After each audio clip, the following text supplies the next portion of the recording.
Welcome to Dreamscribe, your companion on the journey to peaceful sleep. Before you drift off, don't forget to like and subscribe. It helps this calming community grow. Where in the world are you tuning in from? The highway stretched into the endless night, a ribbon of cracked asphalt cutting through the wilderness. Jake kept his hands tight on the steering wheel, his eyes locked on the road. They had been driving for hours. No streetlights, no gas stations, not even another car. Just darkness pressing in on all sides. In the passenger seat, Mia scrolled through her phone, trying to refresh the map. Still no signal? Jake asked. Mia shook her head. Nothing. It's like this place doesn't exist. In the back, Lisa stared out the window, arms wrapped around herself. Doesn't it feel wrong out here? Ethan scoffed. It's just a long, boring road. Lisa didn't look convinced. Then, the radio cut to static. Jake twisted the dial, but every station hissed with white noise. Then, for a brief moment, a voice whispered through the static. Don't stop, it sees you. Then silence. Mia slowly turned to Jake. Did you hear that? Lisa hugged herself tighter. Please tell me that was just interference. Ethan snorted. It's an old RV. The radio's busted. Jake sighed, shaking off the unease. We'll check it when we stop. Then the headlights flickered.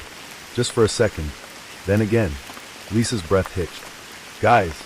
And then, the entire RV lost power. The engine sputtered and died. The headlights faded into nothing. Even the dashboard clock stopped. They were plunged into absolute darkness. Jake's stomach dropped. No. No. He turned the key. Click. Click. Nothing. Mia pulled out her phone, but the screen glitched, flickering between menus before going dark. Lisa let out a shaky breath. Why is everything shutting off? Ethan grabbed a flashlight, clicking it on. The beam flickered weakly. Then it died too.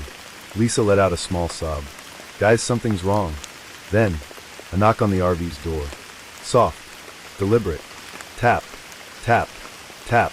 Everyone froze. There was nothing outside. No lights. No wind. No reason for someone to be out here. Jake's voice was barely above a whisper. Tell me that was just the wind. Then, from the other side of the RV, another knock. Tap. Tap. Tap. Lisa started crying. There's more than one. Then Ethan whispered, voice tight with fear. No, there's nothing out there. Jake turned to him. What the hell are you talking about? Ethan's hands trembled as he stared out the window. The knocks aren't coming from outside. They're coming from inside the RV. The knocking continued. Tap. Tap. Tap.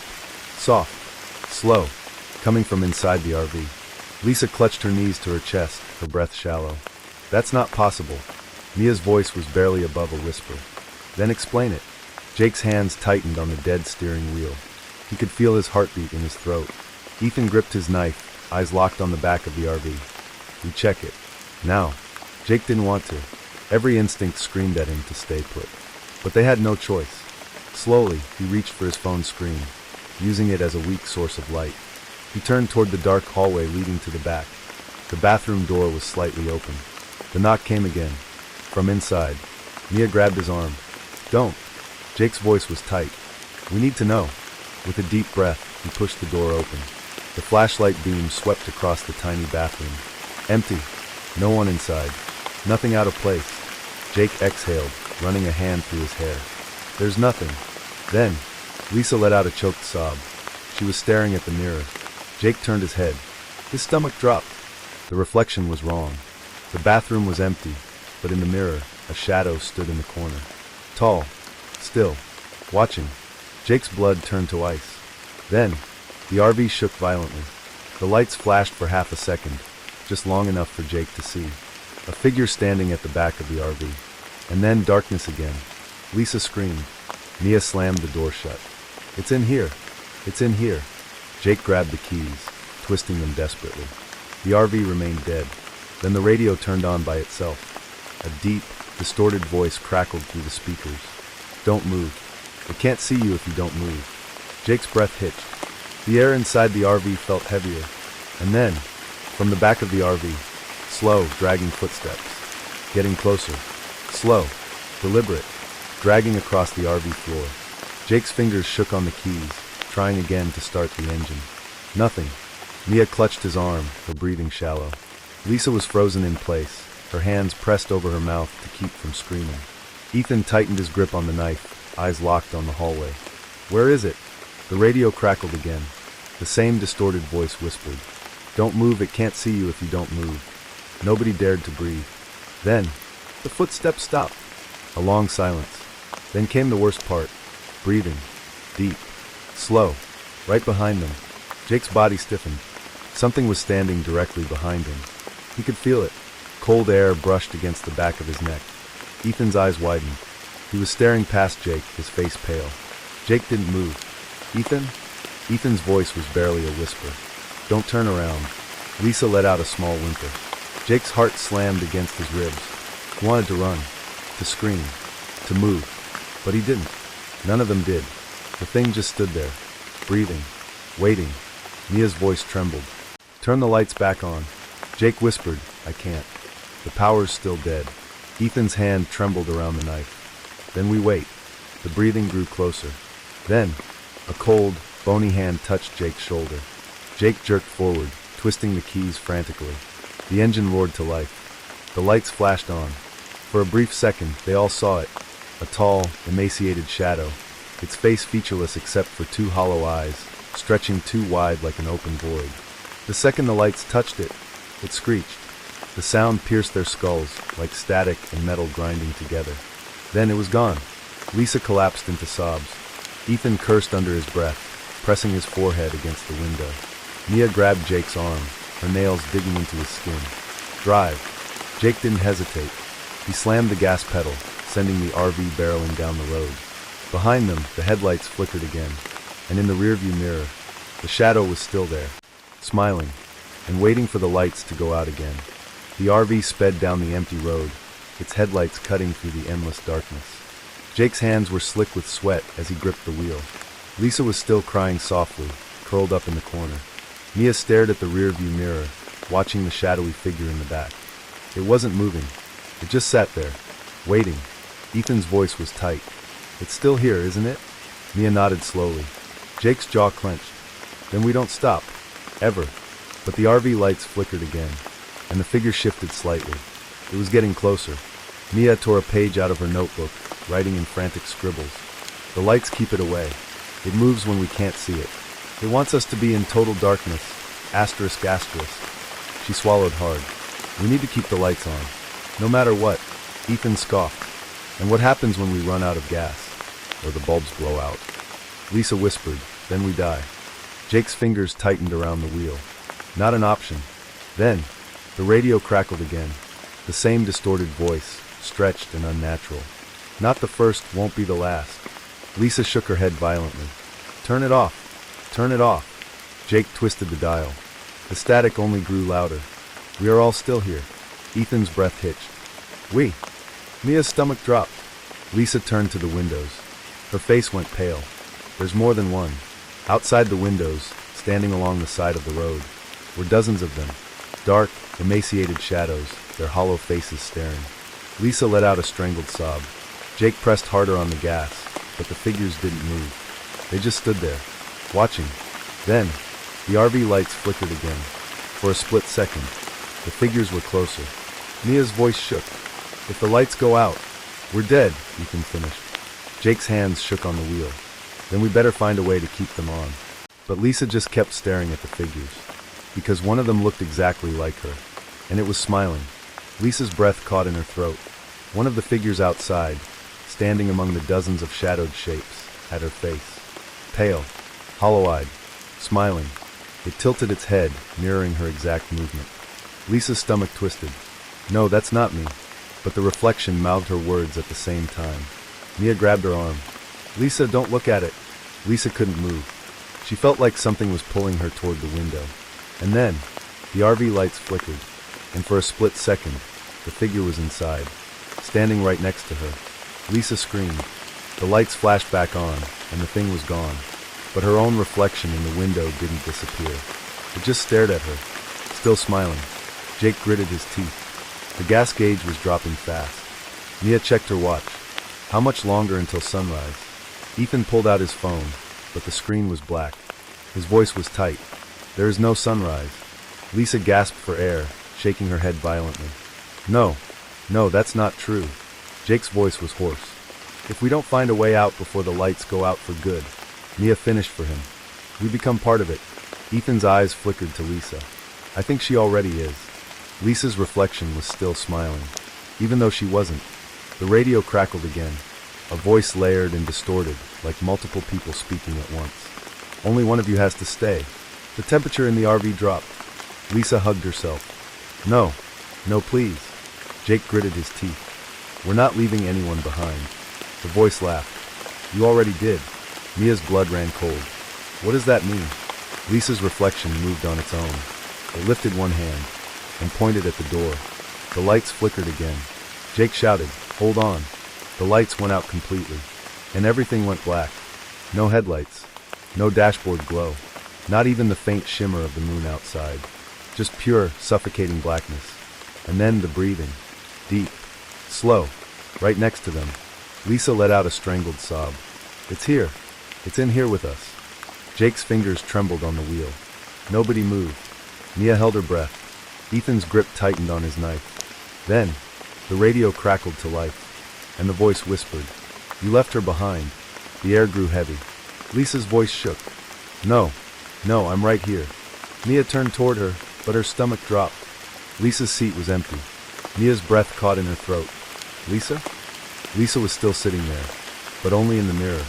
Her reflection stared back, smiling. Lisa screamed. She pounded on the glass, but her reflection didn't mimic her anymore. Instead, it turned to face Mia directly, and whispered, "Run." Mia's hands went ice cold. Then, the RV slammed to a stop. Jake gasped, thrown forward. Ethan hit the dashboard. Lisa's reflection stood up, and stepped out of the mirror. The air split apart. Lisa's real body shuddered violently, like something was pulling her away. Lisa screamed, "Help Emmy!" Jake lunged forward, grabbing her wrist. But her skin was already turning to shadow. Her reflection was fully solid now, stepping toward them. Mia's heart pounded in horror. "Lisa, fight it!" Lisa looked up at them, tears streaming down her face. Then she whispered, "I'm sorry," and the darkness swallowed her whole. Her reflection took her place, and smiled. The lights flashed back on.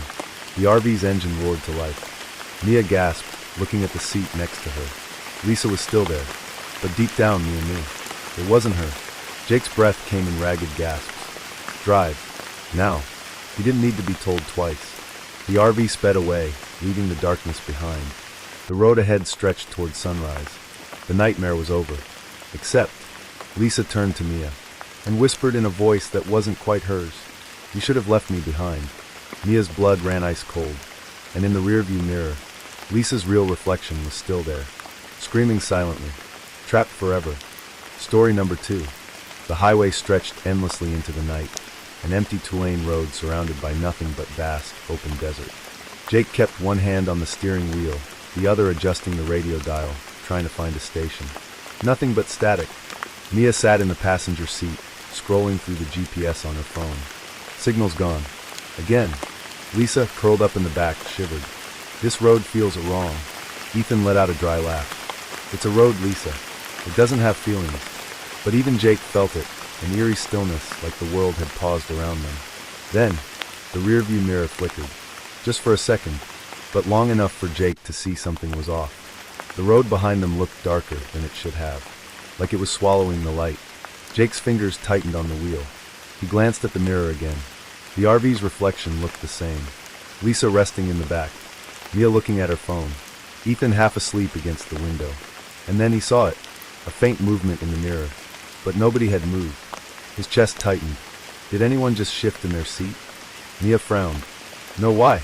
Jake hesitated, staring at the mirror. His reflection was smiling. But he wasn't.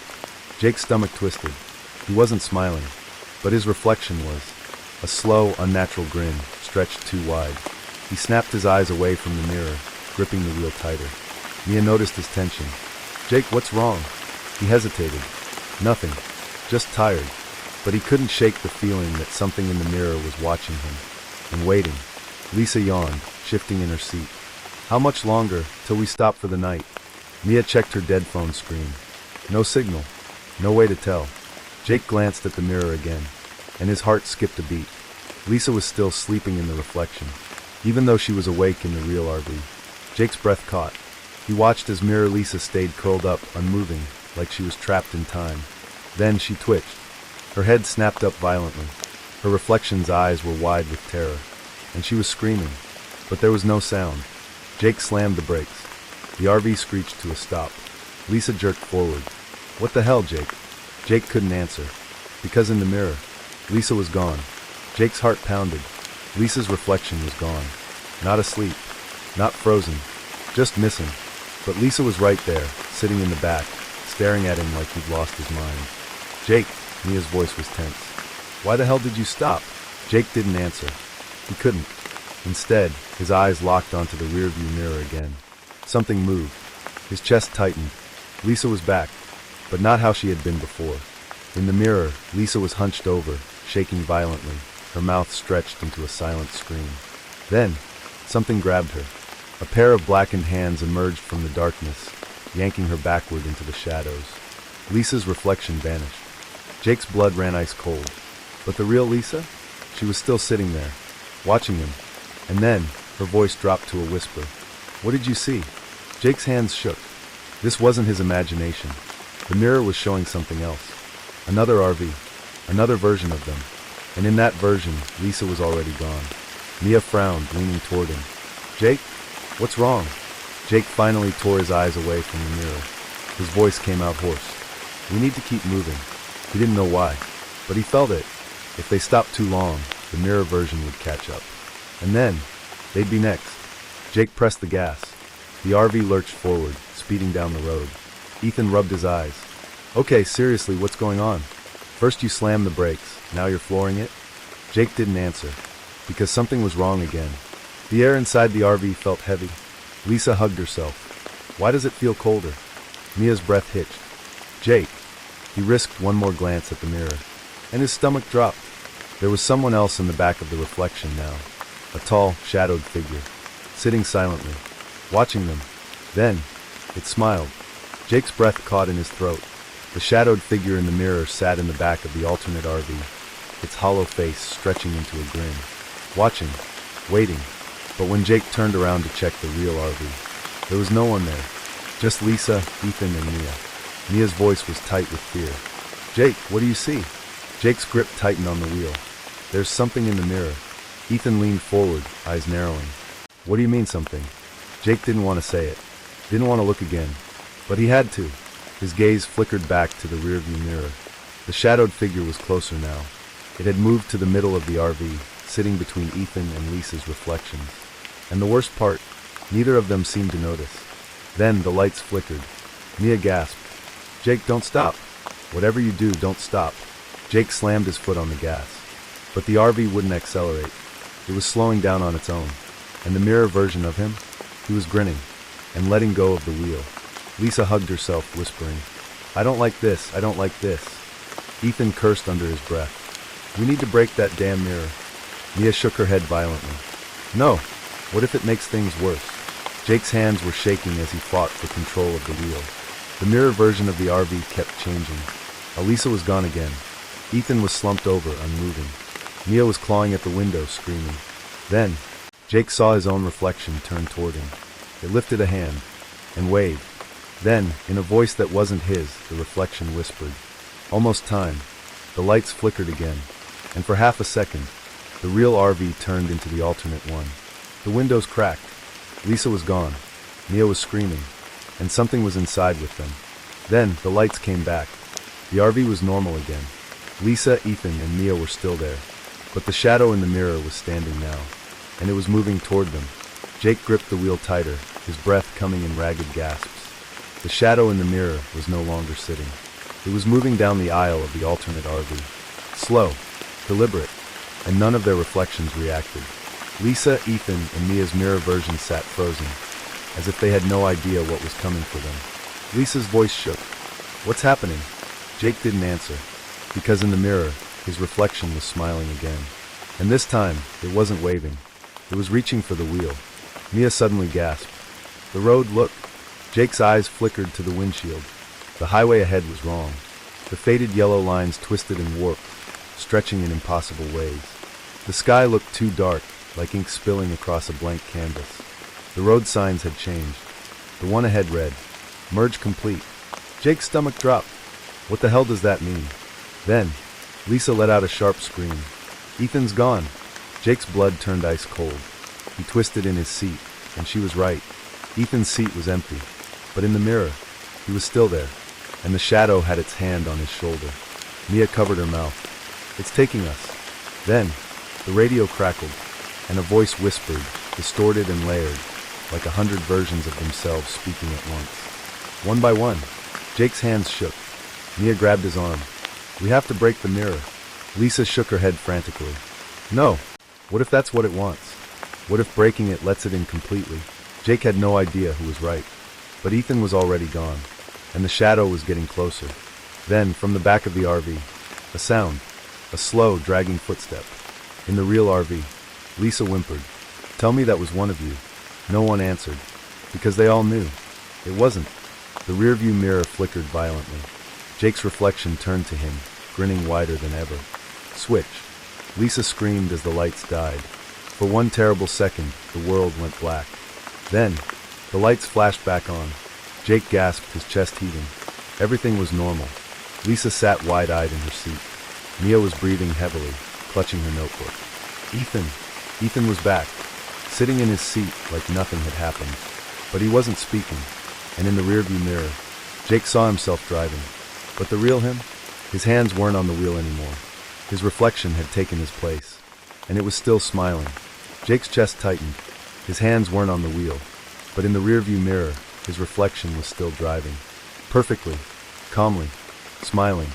Jake yanked his hands up, trying to take back control, but the wheel wouldn't move. It was like his own body wasn't his anymore. Lisa's voice quivered. "Jake, why aren't you steering?" Mia's eyes flickered to the mirror. Her face drained of color. Oh my God, because the reflection wasn't just driving. It was watching them, studying them, and worst of all, Ethan's reflection wasn't moving. But the real Ethan? He had been sitting still for too long. Too quiet. Lisa reached over and shook his arm. "Ethan?" Ethan slowly turned his head and smiled. But it wasn't him. It was too wide, too wrong. Lisa screamed, because in the mirror, Ethan was still sitting completely still. Mia grabbed Jake's arm, her nails digging into his skin. "We have to stop this now." Jake gritted his teeth, trying to force the wheel to turn. It wouldn't budge.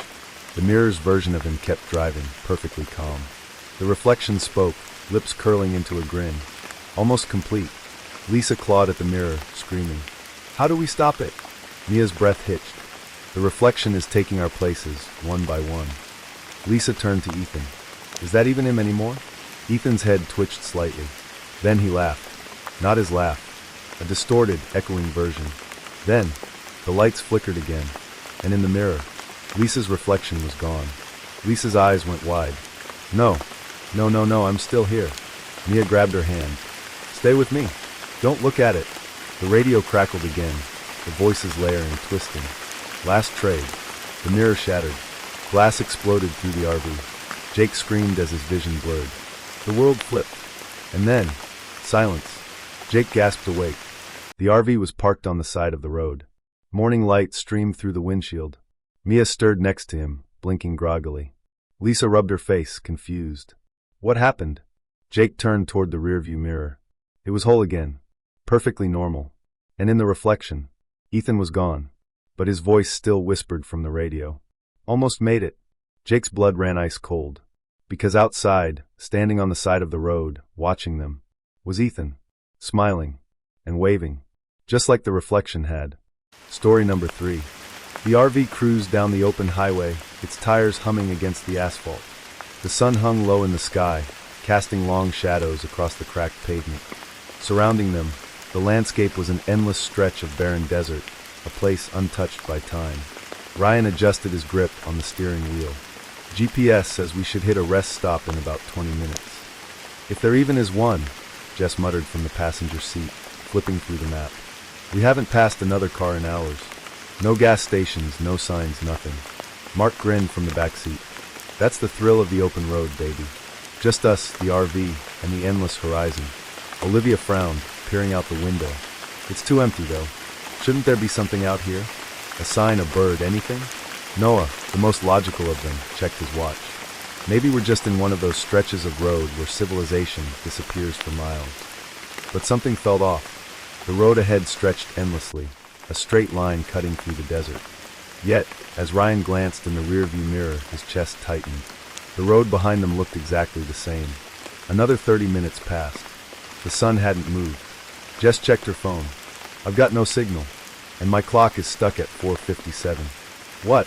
Noah glanced at the dashboard. The RV's clock also read 4:57.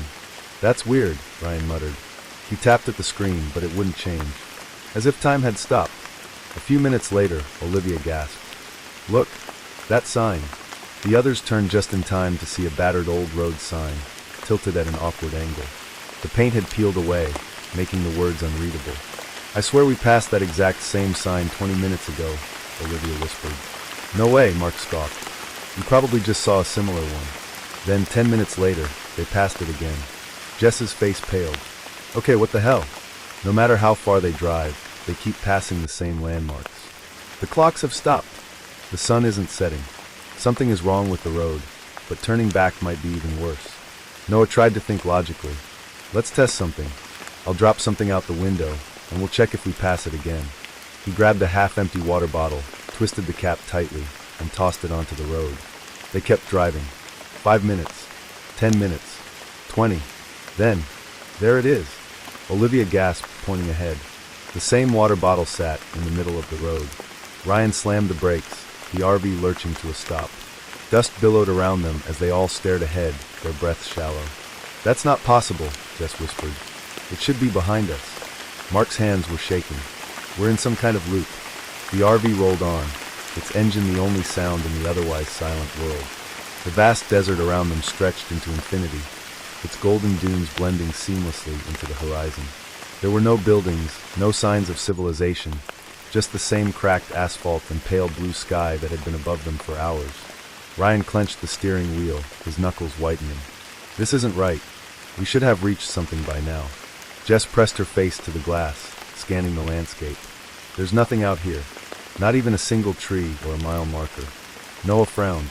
The desert changes. Maybe we're just missing the signs. No, look. Olivia pointed ahead. That's the same rock formation we passed earlier. I swear it. The others followed her gaze. A jagged rock formation, shaped eerily like a hunched figure, loomed on the left side of the road. A landmark that should have been far behind them. That's impossible, Ryan whispered. We haven't turned once. We've been driving straight. The air felt heavier, as though something unseen was pressing down on them. The sun, still frozen in the same spot, cast elongated shadows across the sand. Mark fidgeted in his seat. It feels like we're in a painting, like nothing here is real. That's because it isn't, Olivia murmured. She reached for the dashboard, rubbing dust off the clock. It still read 4:57. Ryan tapped the fuel gauge. It hadn't changed. Despite hours of driving, they hadn't burned a single drop of gas. Guys, Jess whispered, gripping her seatbelt. What if we're not moving at all? A cold silence settled over them. The idea lodged itself in their minds like a splinter. Had they even moved an inch? The moment the RV stopped, the silence grew deeper. A suffocating void of sound. Noah turned the key in the ignition. The engine wouldn't start. Olivia's pulse pounded in her ears. Try again. Ryan twisted the key, harder this time. Nothing. Then, in the stillness, a distant knock. Jess gasped. Did you hear that? Another knock. Louder. From the back of the RV. Ryan's fingers tightened around the wheel. We aren't alone. The desert stretches endlessly. The road is looping. And now, something is knocking from outside the RV. But out here, miles from civilization, who or what could it be? The knock came again. Slow. Deliberate. Ryan's breath caught in his throat as he turned toward the sound. It came from the back of the RV near the door. The others sat frozen, staring at one another, waiting for someone to speak, to move. Jess's voice was barely a whisper. No one is out there. Noah swallowed hard. Then what the hell is knocking? The silence outside felt deeper now, a vast emptiness pressing in against the RV. The sun still hadn't moved in the sky. Time felt stagnant, stretching unbearably thin. Had they even been there for minutes? Or hours? Ryan forced himself to move, gripping the edge of his seat. We need to check. Mark let out a nervous laugh, though there was no humor in it. Right. Let's just waltz outside and shake hands with whatever's out there. The knocking stopped. A moment later, tap, tap, tap. This time, from the side of the RV closer. Olivia gasped. It's moving. Ryan took a deep breath, nodding to Noah. We opened the door together. Quick. In and out. Jess grabbed his arm. No, we stay inside. We don't open anything. But Ryan was already moving, his hand hovering over the lock. He counted silently. 1, 2, 3. He yanked the door open. Nothing. The desert stretched before them, an endless sea of sand and dry earth. The RV's tires had left tracks in the dust, but there were no footprints. No sign of movement. The silence buzzed in their ears. Ryan turned to Noah. Do you see anything? Noah didn't answer. He was staring at the ground just beyond the door. His face drained of color. There were shadows, but no bodies to cast them. Ryan slammed the door shut, bolting it. Something's out there. We're not alone. Mark's voice wavered. But we didn't see anything. Jess shook her head. That's worse. That's so much worse. A low humming noise began to rise from somewhere outside, vibrating through the RV's walls. It was mechanical, unnatural, like a radio signal barely picking up a station. Olivia covered her ears. Make it stop! Noah grabbed the radio on the dashboard, twisting the dial, but the sound didn't come from the radio. The RV engine suddenly roared to life, on its own. The wheel jerked, the vehicle shuddering like something had gripped it tight. Ryan scrambled into the driver's seat, slamming the brakes. I'm not touching anything. It's moving by itself. The RV lurched forward. They sped down the highway, the wheels rattling against the cracked pavement.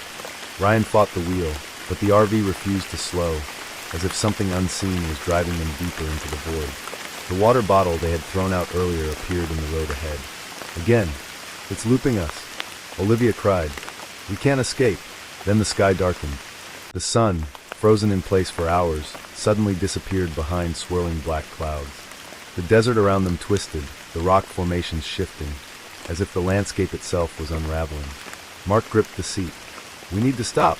Pull over. Ryan slammed the brakes. The RV skidded to a halt. Everything went still. The sky remained dark. The road stretched endlessly ahead. Then, from the back of the RV, a voice, whispering, something is inside the RV now. The road won't let them leave, and the sky itself is beginning to change. The whispering grew louder. It wasn't just a voice, it was many voices, layered over one another, rising and falling in a disjointed rhythm. The words were unintelligible, but the tone was urgent, almost pleading. Ryan twisted in his seat, scanning the dim interior of the RV. Who's there? The whispering stopped. A slow creak echoed from the back of the vehicle. Jess clutched Olivia's arm. Please tell me one of you is back there. Noah, his face pale, shook his head. We're all here. Mark took a deep breath and grabbed a flashlight. Then something else is. Ryan hesitated before inching toward the back of the RV, the floor creaking beneath his weight. The others followed cautiously, the air thick with something unseen. The closer they got, the colder it became. A sharp contrast to the desert heat outside. Then, as Ryan reached out to open the supply cabinet, bang!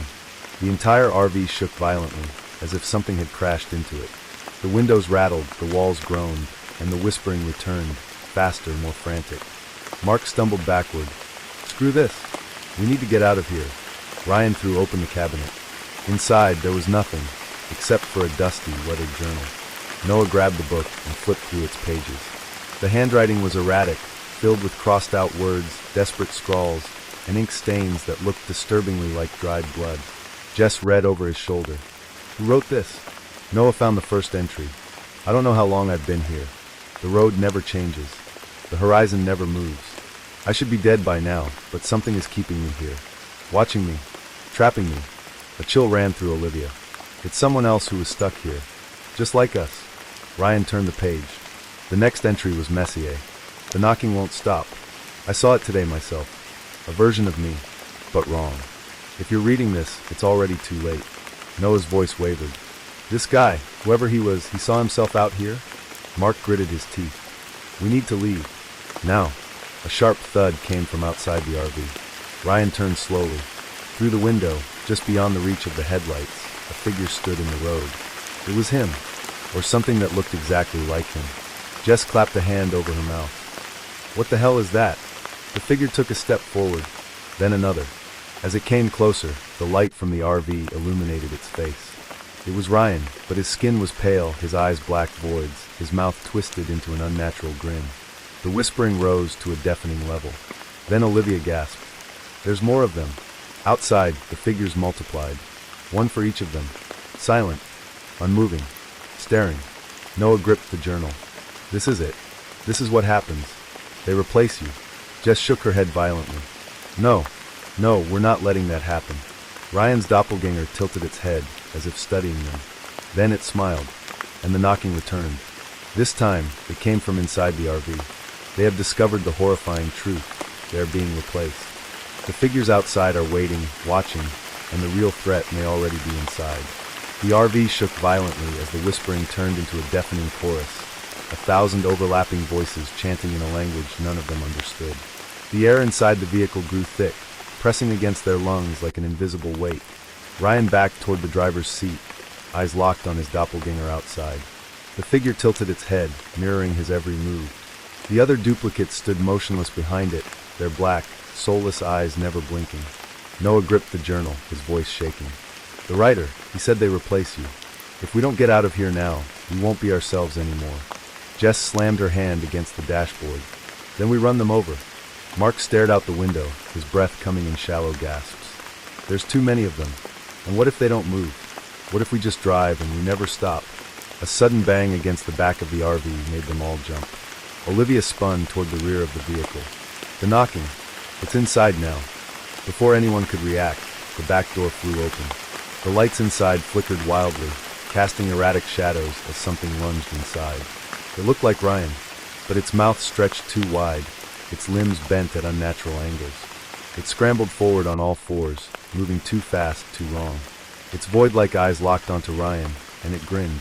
"Close the door." Noah screamed. Ryan kicked out, his foot slamming into the thing's chest, sending it crashing into the kitchenette. Olivia grabbed the nearest object, a metal flashlight, and swung hard, striking its face. It let out a horrible, gurgling sound, black liquid oozing from its mouth. The RV trembled as more of them began clawing at the windows, the walls, the doors. The figures outside had come alive, pounding against the vehicle, their empty faces pressing against the glass. Jess sobbed.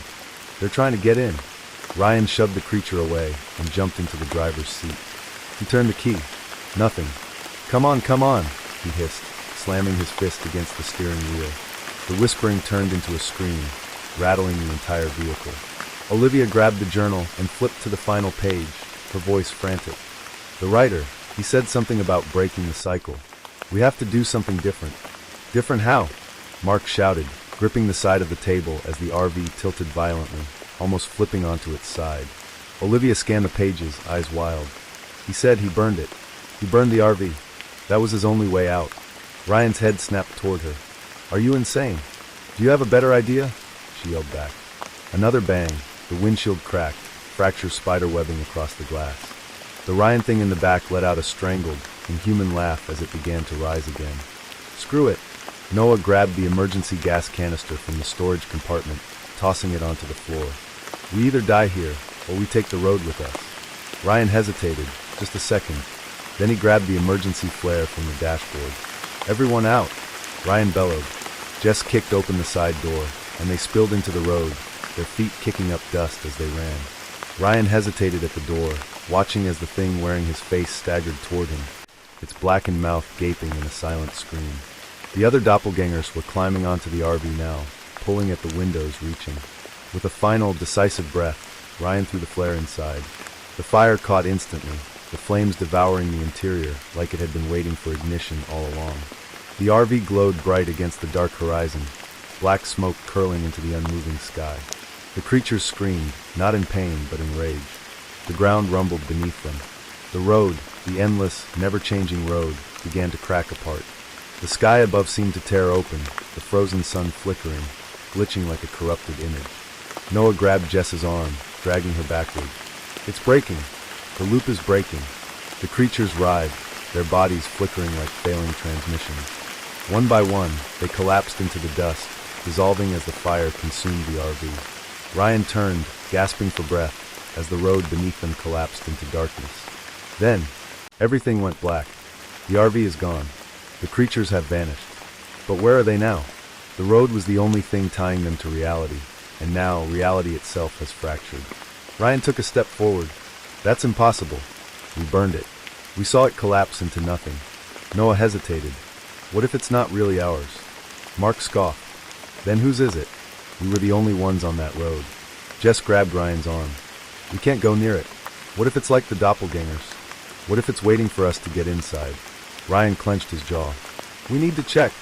We need to know. They walked cautiously toward the RV, the ground beneath them feeling less solid with every step. The closer they got, the more unnatural it appeared. The windows too dark, the door slightly ajar. Ryan reached for the handle. And then, a whisper. Welcome back. They all froze. The whisper came from inside the RV. Jess stumbled back. No, we're not doing this again. Olivia covered her mouth, her eyes wide. It's the same voice. The same one from before. Ryan's hand hovered over the door. His reflection in the glass wasn't moving. Noah whispered, Ryan, don't. Mark swallowed hard. What if we're still trapped? What if the loop never ended? Ryan's fingers curled into a fist. Then we need to finish it. But before he could open the door, the RV vanished. The air around them seemed to snap, like a rubber band breaking. A rush of wind blasted across the field, kicking up dust, and then, they were standing on the side of a road. A real road. A highway, with cars passing in the distance. The sun had finally set, and headlights blinked in and out along the asphalt. Jess let out a ragged sob. We're back. Noah grabbed Ryan's shoulder. We made it. We actually made it. Mark was already pulling out his phone. Service. I have service. But Ryan couldn't move. He turned slowly, glancing back toward the spot where the RV had vanished. The field was empty now, but something inside him felt wrong. Ryan pulled his phone from his pocket and checked the time. 4:57 p.m. The exact moment the loop had begun. His hands began to shake. Guys, check your clocks. One by one, they pulled out their phones. Their faces went pale. 4:57 p.m. A gust of wind howled through the trees. A distant humming noise began to rise from the highway, faint but familiar. Then from behind them, a slow, deliberate knock. The screen on Ryan's phone flickered. Welcome back. Story number 4. Ryan's body hit the ground hard. He gasped, lungs burning, as if he had been holding his breath for hours. The thick scent of smoke and charred metal filled his nose, but as he forced his eyes open, the RV was gone. The road, once stretching infinitely into the horizon, was no longer there. Jess groaned nearby, rolling onto her side. Where are we? The others stirred, one by one. Noah sat up, rubbing his temples. Olivia clutched her arm, her skin scraped raw. Mark was the last to move, his breath coming in ragged gasps. Ryan forced himself onto his knees, scanning their surroundings. Instead of endless highway, they were now sitting in an empty field. The sky above them was shifting, dark clouds rolling like ink dissolving in water. Is this real? Olivia whispered. Ryan didn't know how to answer. Noah pulled his phone from his pocket. No service. Again. Mark glanced around. There's no road. No tire tracks. It's like we were never driving in the first place. Jess turned in a slow circle, hugging herself. Did we break the loop? Or did we just get thrown into another one? Olivia pointed at the horizon. Look. They followed her gaze, their stomachs twisting at the sight, a shape in the distance. It was a vehicle. A battered, rusted RV. Their RV. But it wasn't on fire. The sun dipped low on the horizon, casting deep orange and purple streaks across the sky as the RV rumbled down the empty highway. The road stretched endlessly ahead, flanked by dry, lifeless trees and rolling hills of dust. No towns, no gas stations, just emptiness. Ryan kept his hands steady on the wheel, his fingers drumming lightly. GPS says there's an old rest stop up ahead. We can pull over for the night. Jess, leaning against the window, sighed. If it's anything like the last one, it's probably just another cracked pavement lot with a half-working vending machine. Mark grinned from the back, kicking his feet up. Hey, long as I get some sleep, I don't care where we park. Olivia frowned at the passing scenery. Anyone else feel like we should have hit a town by now? We've been driving for hours. Noah checked his phone. No signal. That's weird. My service was fine 10 minutes ago. Ahead, the GPS flickered. The digital map stuttered, then adjusted itself. The screen now displayed an unfamiliar location. RV graveyard, 2 miles ahead. Ryan arched a brow. That wasn't on the map before. 2 miles later, the headlights illuminated a large, open lot. Dozens of abandoned RVs sat in scattered rows, their once white exteriors now rusted and peeling. Some had shattered windows, others had doors left ajar, yawning into the darkness beyond. Jess sat up. What the hell is this place? Ryan pulled the RV to a stop at the lot's edge. Looks like an old storage ground for wrecked vehicles. Mark peered out, unimpressed. It's like a junkyard, but creepier. Olivia shivered. Something felt wrong here. The air was too still, too heavy, like the world itself was holding its breath. Noah hesitated before opening the RV door. Well, do we stay or keep driving? Ryan exhaled. It's late. We won't find another spot before dark. Let's just park here for the night. As they stepped outside, the silence was unnatural. No wind, no insects, just the faint sound of their own footsteps crunching on gravel. Jess ran her fingers over the side of a nearby RV. The metal was ice cold. Mark grinned, nudging a half-open door. Bet there's something weird inside. Don't. Olivia started, but it was too late. The door creaked open.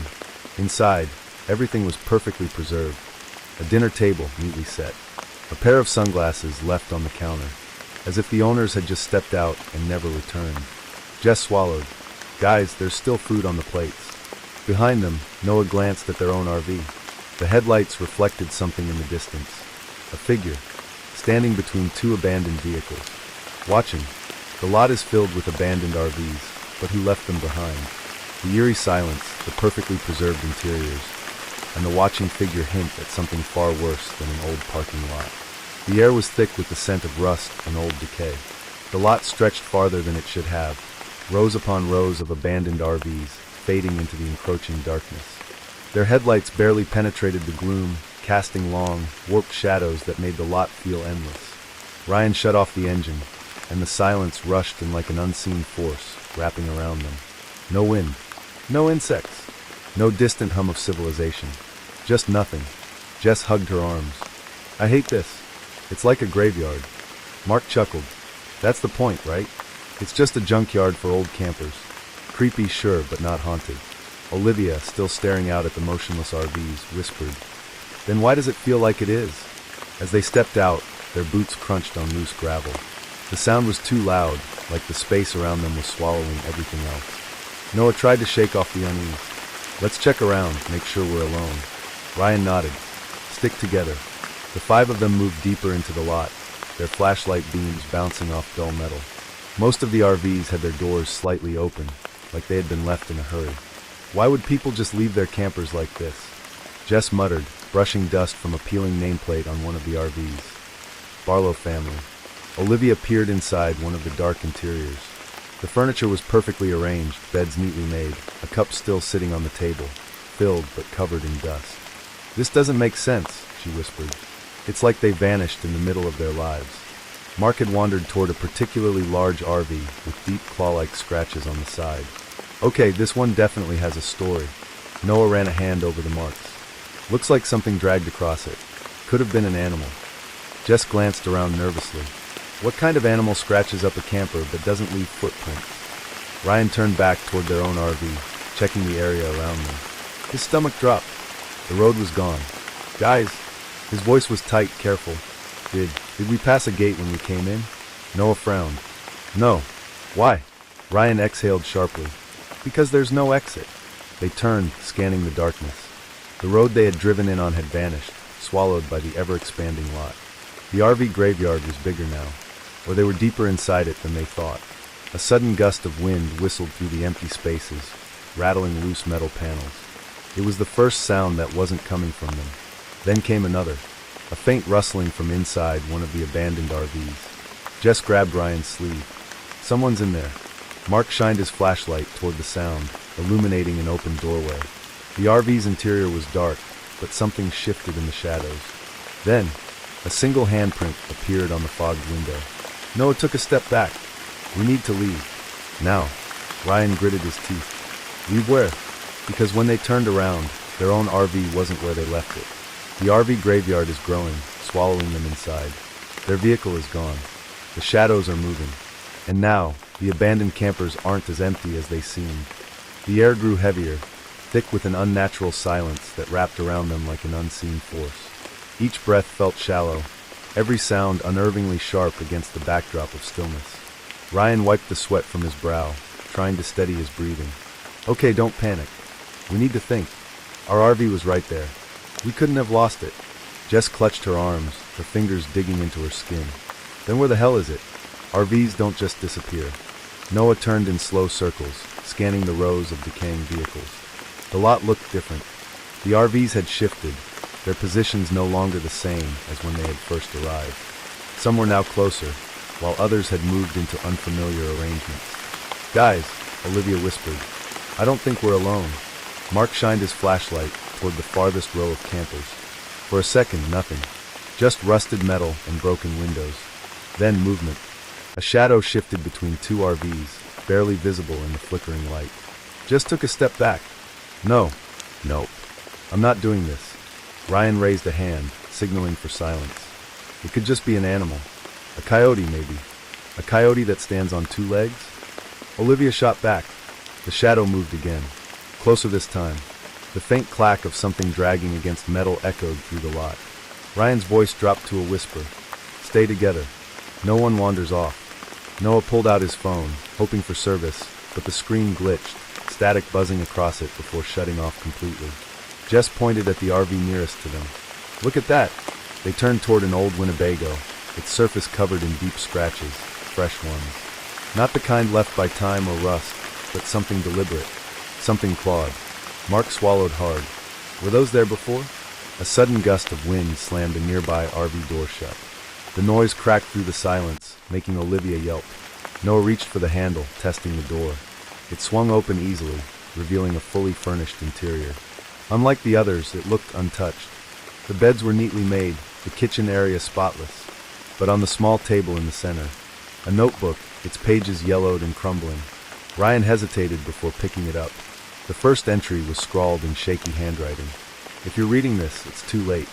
A sudden rustling outside made them freeze. Ryan snapped the book shut and turned off his flashlight, signaling for the others to stay quiet. Through the dusty window, he could see movement in the fog that had begun to roll in. Figures.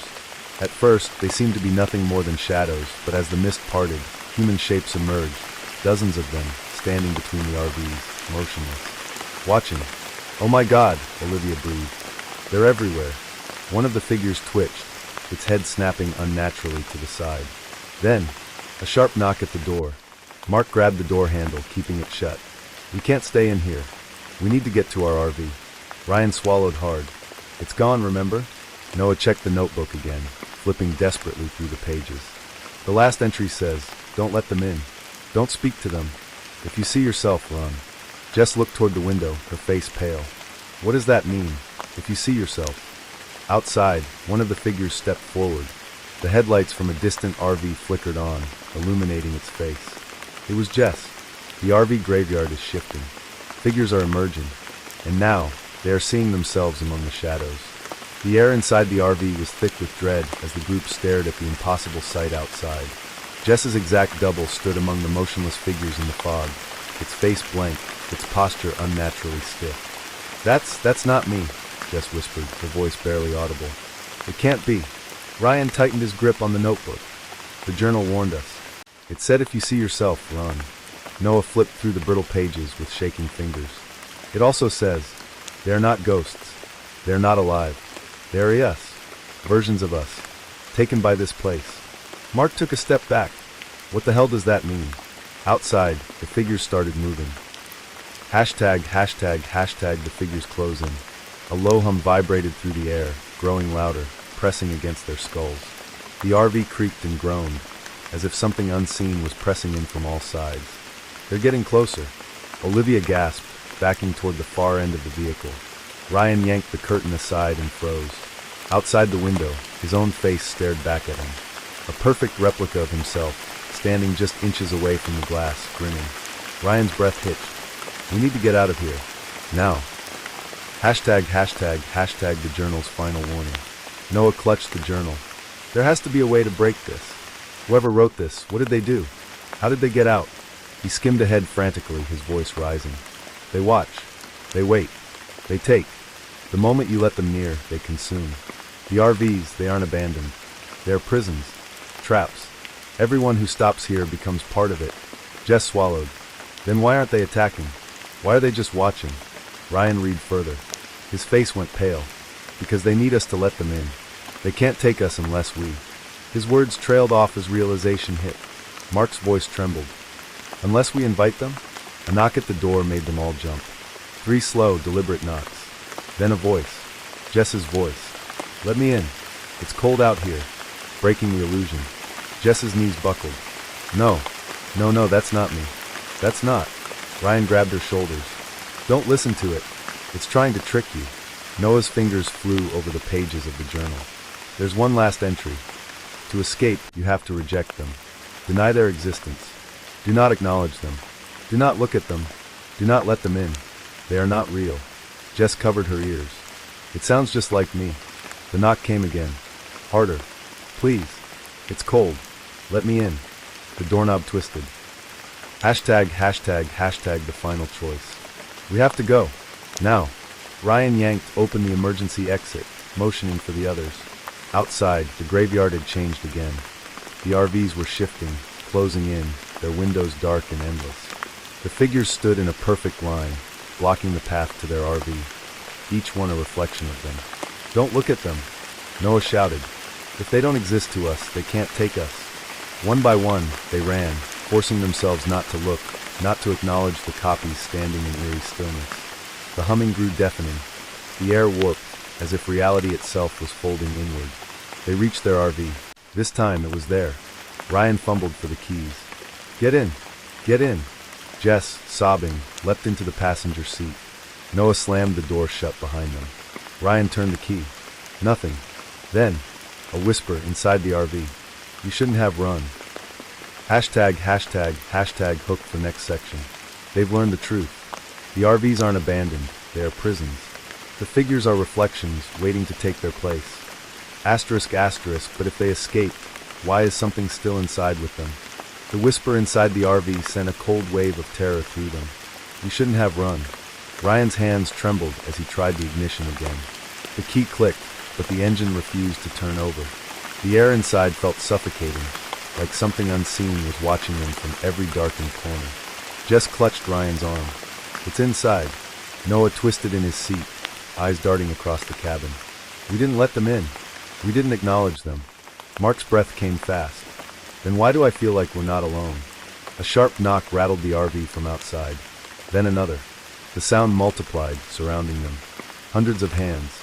Ryan turned the key harder. Come on. From the rear of the RV, Olivia let out a choked gasp. The door, it's unlocking. The lock clicked open, the door creaking as if nudged by an unseen force. Cold air rushed inside, carrying with it the scent of rot and something older than time. Noah scrambled for the journal, flipping to the final pages. There has to be something. There has to be a way to stop it. A shadow moved in the reflection of the rear window. It wasn't any of them. It was something else. A distorted, shifting shape wearing Ryan's face. Jess let out a strangled scream. It's him. It's taking his place. Ryan's own voice echoed from the back of the RV. You shouldn't have run. The lights inside flickered violently. The walls seemed to shrink inward, the entire vehicle groaning like a living thing.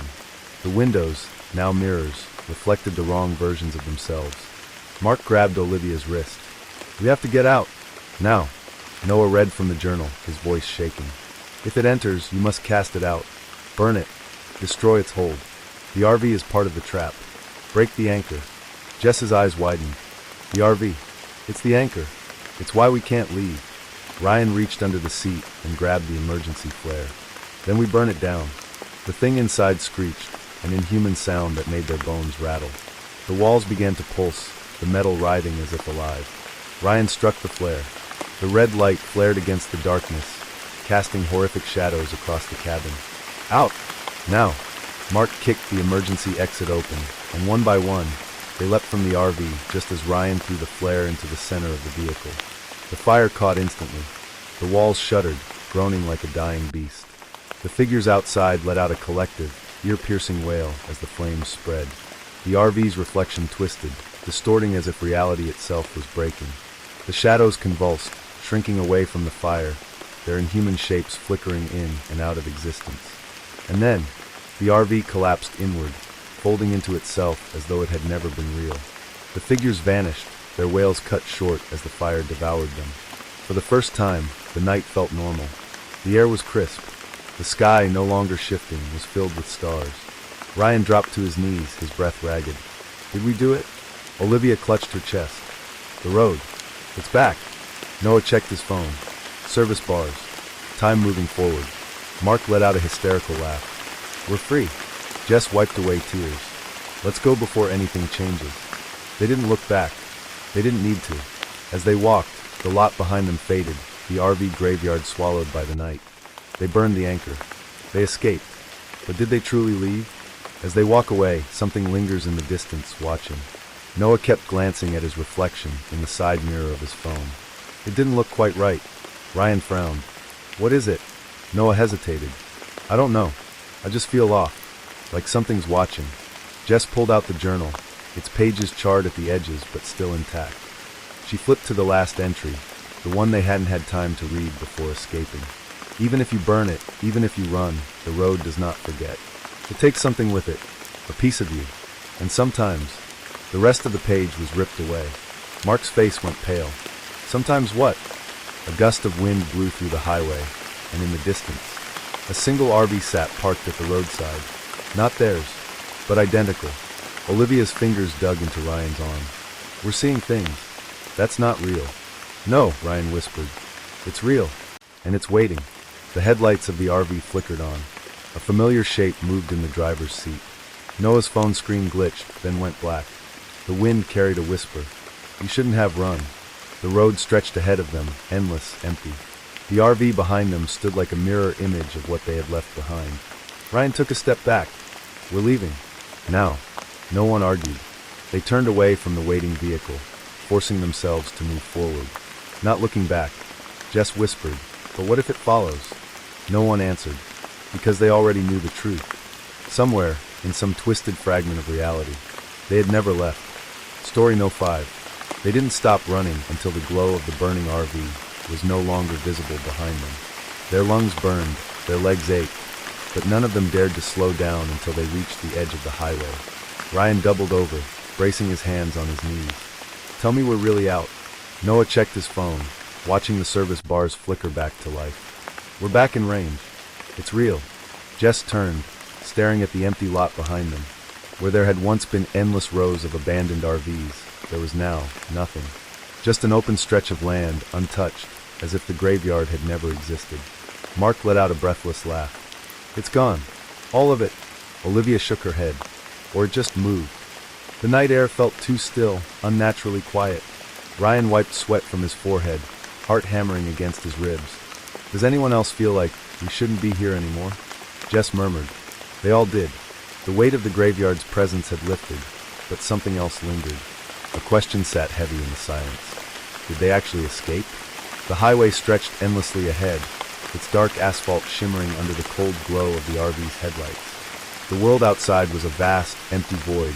No towns, no gas stations, just miles of nothingness. Ryan gripped the wheel, eyes darting to the GPS screen, which displayed a simple route with no major turns. Just a straight road ahead. Mark yawned from the back. How much longer till we hit a town? Noah checked his phone. No service. At this rate? Ryan exhaled. A couple more hours. Jess, leaning against the window, frowned as a rusted green mile marker passed by.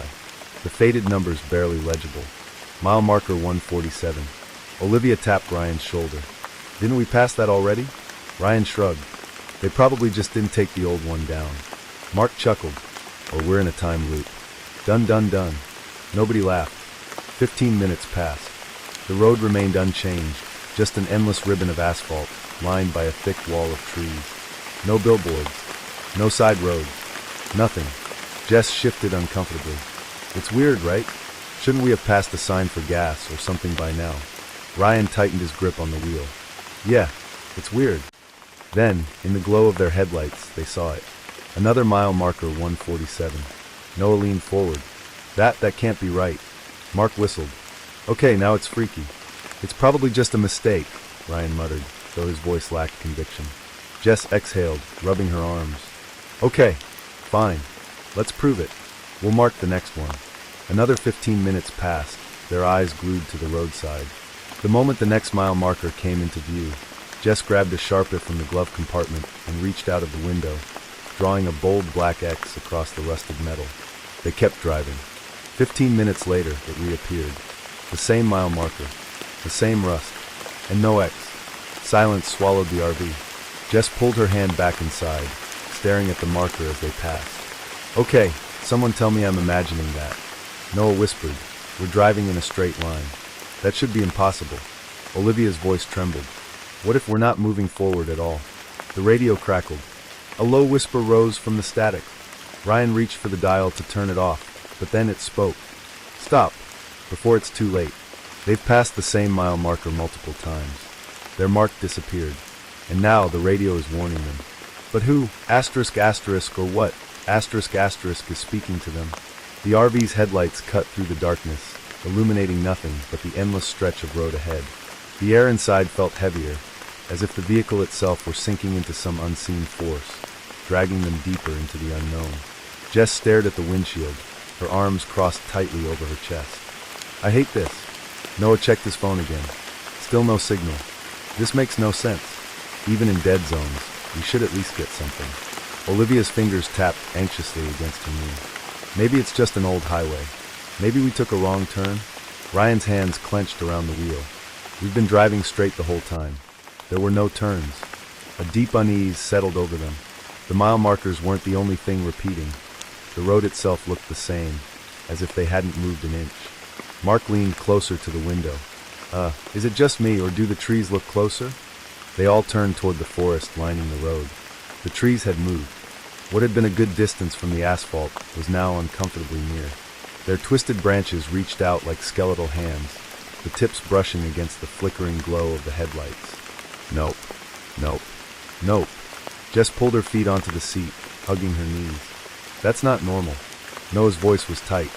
Did we just not notice how close they were before? Ryan's stomach churned. Or are they actually moving?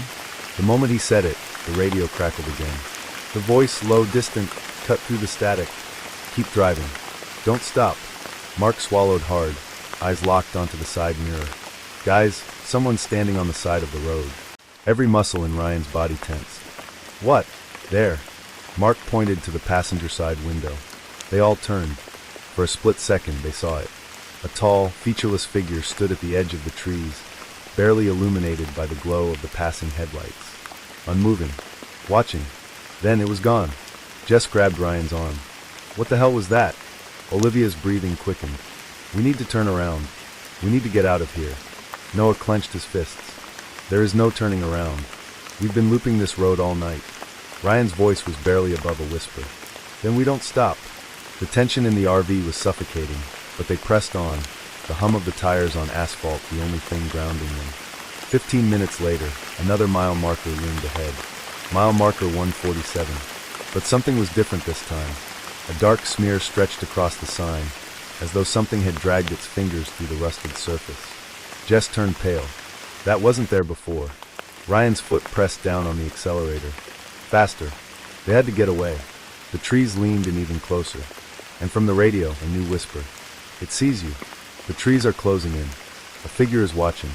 And now, the mile marker itself has changed. What happens if they pass it one more time? The RV's interior felt smaller, as if the walls had crept inward while they weren't looking. The overhead lights flickered, casting long, unnatural shadows over their tense faces. The voice, Olivia whispered, gripping the armrest tightly. It was inside. Noah wiped a hand over his face, his fingers trembling. That means whatever's out there isn't just following us anymore. It's with us. Ryan gritted his teeth and kept his eyes on the road, which still stretched into a twisting, endless void. He pressed harder on the gas pedal, but the scenery remained the same. The same dark trees, the same rusted mile markers. We're caught in something, Jess said. A loop, a trap, something. But why? Why us? The radio let out a sharp burst of static, and then, a new voice. Because you saw it, and now it sees you. Mark's breathing quickened as he pointed at the next sign. That's not 147 anymore. Ryan hesitated, glancing at the roadside. His stomach dropped. Mile marker 148. Jess grabbed Noah's arm. That's good, right? We moved forward. Noah's voice was eerily flat. No, look closer. The others turned toward the marker. There was something carved into the sign. Their names. Olivia covered her mouth, stepping back as far as she could in the confined space of the RV. That's impossible. Ryan swerved the RV slightly, his pulse hammering in his ears. How is that there? How would anyone know our names? The answer came from the radio, in a voice distorted but familiar. Because you've been here before. Mark shook his head violently. No, we haven't. We would remember. A terrible realization settled over them. What if they had?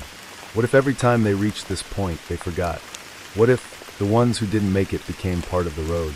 The RV lurched forward, the engine roaring without Ryan pressing the gas. I'm not doing this, Ryan shouted, gripping the wheel. It's pulling us. Jess turned toward the window, eyes wide. Guys, look. The trees on the roadside had begun to move, twisting and stretching like living things. They bent inward, forming an archway of darkness. At the center of it stood the figure. No longer just a shadow, it had a face now. It was one of them. Noah choked on his breath. That's himself. The figure moved its lips, but no sound came out. Then slowly its head tilted. The radio whispered, "You understand now." The RV began to slow, no matter how hard Ryan pressed the accelerator. The headlights flickered, revealing more figures on the roadside. More versions of themselves. Mark let out a strangled noise. They're us. Every time we've driven this road. Every time we didn't escape. Jess slammed her fists against the dashboard. Then how do we break it? The figures outside all spoke in unison, their voices echoing like a distorted tape recording. You don't. They've learned the truth. They've been here before. The road is feeding on them. And now, they're face to face with themselves. Can they escape before they forget again? The RV lurched violently, its tires skidding as the steering wheel jerked against Ryan's grip. The vehicle was being pulled toward the shifting trees, toward the shadowy figures that now lined the road like silent sentinels. Jess screamed, "Do something!" Ryan's foot was pinned to the floor, pressing the accelerator, but the RV refused to obey. The figures outside watched without expression, their mouths moving silently, as if whispering something just out of earshot. "We need to break the loop," Noah shouted, clutching the journal. "We've done this before. We have to do something different." The radio crackled. No escape. No escape. No escape. The version of Noah, the twisted, grinning reflection of himself, took a single step forward. Ryan's breath hitched. It's coming for us. The other figures moved in unison, stepping closer. The RV's headlights flickered, casting long, unnatural shadows across their motionless faces. "If we don't stop this now," Olivia whispered, "we'll be out there next, waiting for the next version of us to take our place." Mark's voice was frantic. "We need to do something we haven't done before." Noah's hands shook as he flipped through the journal's last pages, the paper brittle and stained. The only way to leave is to reject the road. Jess's eyes widened. What does that mean? Ryan swerved the RV hard, off the road. The moment the RV veered off the asphalt, the air around them distorted, like they had shattered a thin layer of glass between two realities. The trees ahead shifted, revealing a stretch of road they had never seen before. The figures lining the road let out a piercing, distorted scream. The radio's voice turned from whispers to a deafening roar. "Stop! You cannot leave." Ryan clenched his teeth. "Watch me." The RV barreled off the highway, smashing through the underbrush. The figures rushed toward them, their limbs elongating unnaturally, their faces warping into endless, screaming mouths. Noah gripped the seat. "Faster!" The speedometer spiked past 90. The RV rattled violently, the frame threatening to shake apart. Mark pointed ahead. "There! A clearing." Ryan saw it, a break in the trees, an open road beyond. They just had to make it. The figures shrieked, their forms melting into the darkness, their grasp on the RV loosening as the vehicle burst through the clearing. The second the tires hit the new road, the entire landscape behind them collapsed. A deafening silence swallowed everything. The road they had been trapped on. Gone. Ryan slammed the brakes. For the first time in what felt like an eternity, they were somewhere new. They broke the loop. They escaped. But something still lingers. Did they bring something with them? The RV sat in silence, its engine idling softly. The five of them remained still, staring at the road ahead. Ryan gripped the wheel, unwilling to move. The air inside the vehicle felt lighter, as if the crushing weight that had been suffocating them was finally gone. Mark rubbed his face, exhaling shakily.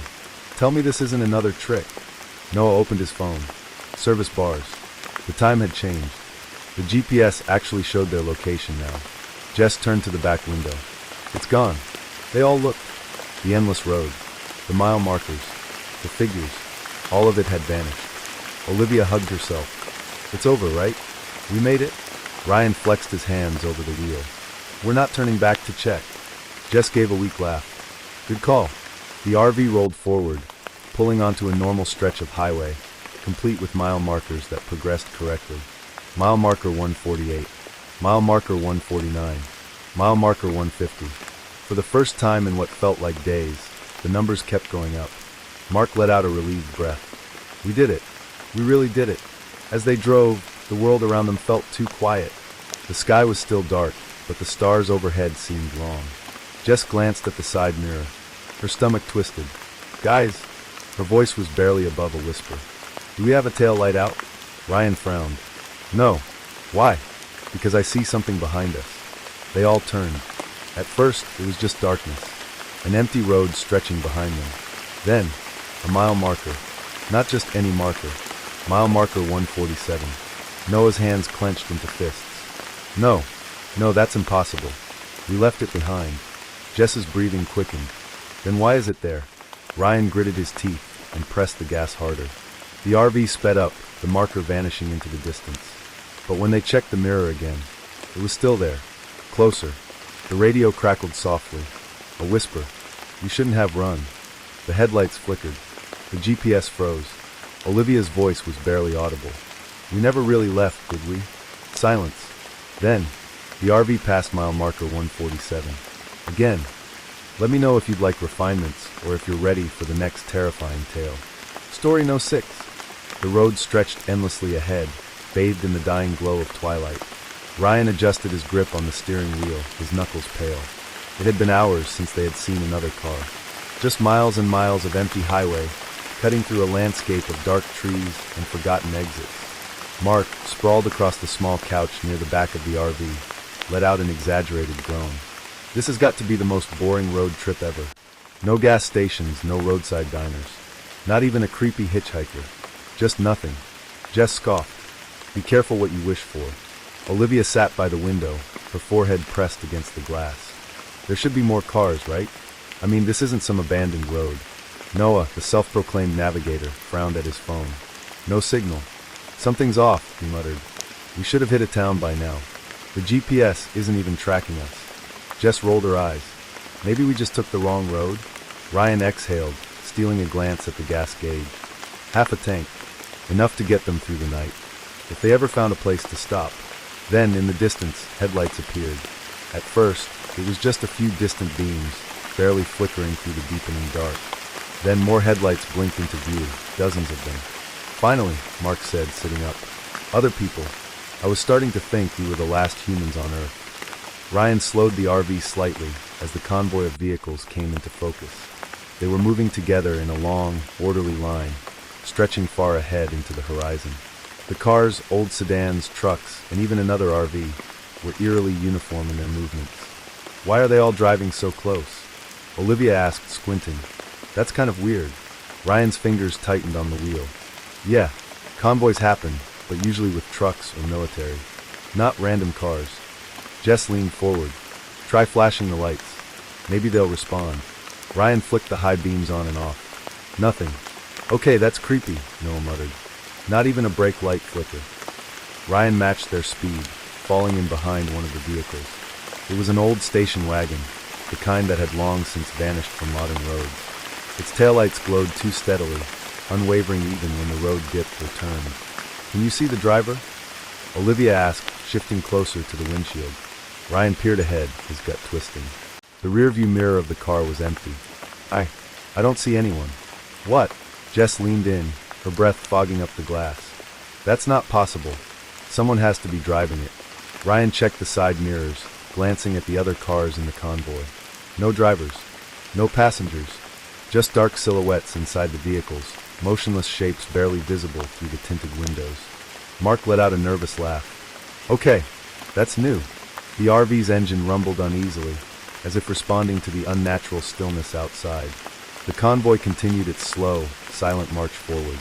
Then Noah whispered, "Ryan, look behind us." Ryan checked the rearview mirror. A vehicle had joined the back of the convoy. An exact copy of their RV. They've joined a convoy that doesn't respond. There are no drivers. And now, their own RV has appeared at the back. What happens if they try to leave? The convoy stretched ahead into the darkness, their lights creating a rhythmic pulse along the road. The vehicles, moving in near-perfect synchronization, held an unnatural stillness. No swerving, no flickering headlights, no human presence. Inside the RV, the air was thick with tension.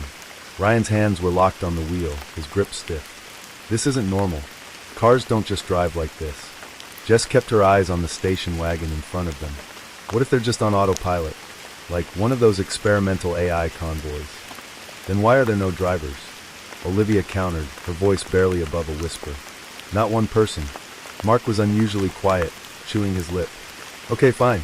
So what if they're not really cars? Noah's head snapped toward him. Not cars? What are you even suggesting? Mark gestured out the window. Think about it. They're too perfect. Too precise. It's like they're part of the road. The words sent a shiver through the cabin. Ryan flicked his gaze toward the dashboard screen, but the GPS was still useless, a blank, unresponsive void. Even the radio hissed faint static, as if reluctant to broadcast anything in this place. Jess swallowed hard. Where are we? Noah opened his phone again. No service. No coordinates. Ryan clenched his jaw. We're somewhere the maps don't cover. Outside, the trees loomed closer. Too close.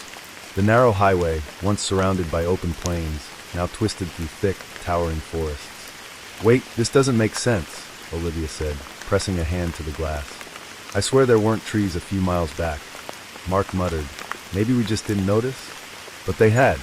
The landscape had changed, as if something was shifting around them. Ryan checked the mirrors.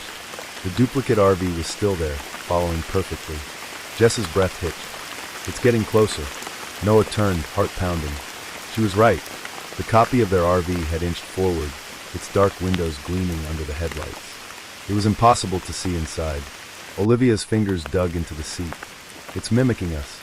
Ryan forced himself to breathe evenly. Maybe if we just pull over. No. Jess grabbed his arm. Do not stop. Ryan's gut twisted at the pure panic in her voice. For the first time, the convoy shifted. The entire line of cars, every single one, drifted toward the center of the road in eerie unison. The tires didn't screech. The movements were too smooth. They know, Noah breathed. They know we're not supposed to be here. Mark exhaled sharply. Are they leading us somewhere? Jess's voice trembled. Or are they making sure we don't leave? The landscape is changing around them. The convoy is responding to their movements. And the identical RV is getting closer. What happens if they try to break away? The RV's interior had grown deathly silent. No one spoke. No one dared to breathe too loudly. The headlights cast eerie shadows on the convoy ahead, stretching unnaturally over the dark road. Jess clenched her hands together. We need to get out of here. Ryan's knuckles were white against the steering wheel. I know. I just don't know how. Noah pressed his forehead against the window. They're closing in. And they were. The vehicles ahead and behind had tightened their formation, sandwiching the RV between them. The once gaping space between each car had vanished, leaving only inches of breathing room on either side. They weren't this close before, Olivia whispered. They're trapping us. Ryan pressed the gas pedal, but the RV didn't accelerate. The engine growled in protest, like something unseen was holding it back. Mark turned pale. It's not letting us leave. Jess swallowed hard. There has to be a way out. We just have to. She stopped mid-sentence, eyes going wide. One of the dark cars ahead had its window rolled down. Inside, a figure sat perfectly still. It wasn't a silhouette anymore. It was visible now. A person, or what used to be a person, sat motionless in the driver's seat. Its skin was waxy and gray, stretched tightly over an unnatural face. The mouth was too wide, curved into a grotesque, frozen smile. Its eyes were missing. Instead, deep, black sockets stared into the RV. Jess let out a strangled gasp. Oh my God! Noah grabbed her hand, forcing her to look away. Don't acknowledge it. But it was too late. The convoy had noticed them. The radio crackled. The once static-filled hum twisted into something else. Join us. Ryan's breath hitched. Did you hear that? The radio hissed again. More voices now. Layered. Distorted. Join. Stay. Drive. Olivia clamped her hands over her ears. Turn it off. Ryan twisted the knob, but the radio wouldn't shut off. Outside, more windows rolled down, revealing identical grinning figures in every vehicle. The entire convoy had noticed them now, and they weren't letting go. Noah turned toward the back window, his stomach dropping. The copy of their RV had closed the gap, creeping closer inch by inch. It's catching up, he stammered. It's almost touching us. Ryan's hands shook on the wheel. Hold on, I'm getting us out. He yanked the steering wheel hard, veering toward the shoulder of the road. The convoy moved with them. Every car, every truck, even the imitation RV adjusted at the same time, cutting off their escape. Ryan's pulse pounded. No. The once smooth highway now rippled and twisted beneath their tires. The trees lining the road moved unnaturally, stretching taller, their branches bending toward the RV like skeletal fingers. Mark gritted his teeth. This road isn't real anymore. Jess's breath quickened. It's not just the road, they're not real. Ahead, the lead car in the convoy shifted. The entire vehicle morphed, its metallic frame melting and twisting, taking on an unnatural, elongated shape. The cars weren't cars at all. The convoy was something else, and they were about to become part of it. The vehicles are transforming. The road is changing. The radio is calling to them. What happens if the RV can't escape before they're absorbed? The RV trembled as if the very air around them had thickened, pressing against the walls like an unseen force. The convoy, once eerily uniform, was shifting, the vehicles elongating, twisting, reshaping into something not mechanical. Ryan gritted his teeth. This isn't just a convoy. This is something else. Noah, flipping through a journal he'd found in the glove compartment, squinted at a half-torn page. This road isn't on any maps. No recorded exits. Nothing. It's like it doesn't exist? Jess finished, voice hollow. Because that's sure what it feels like. The radio whined sharply, drowning in static before morphing into something worse. A chorus of droning voices. They all stayed. You will too. Olivia shuddered. I think this road collects people. Mark turned, his face pale. You mean these cars, these things, used to be people? Noah nodded grimly. Not just people. Travelers. People who got lost.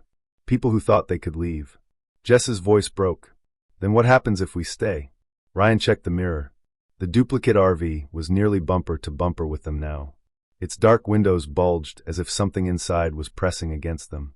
The realization settled over them like a final nail in their coffin. They weren't just following the convoy. They were becoming part of it. The entire convoy lurched forward in unison.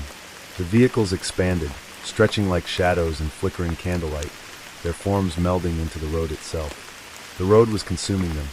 Ryan slammed the gas pedal, but the RV wouldn't accelerate.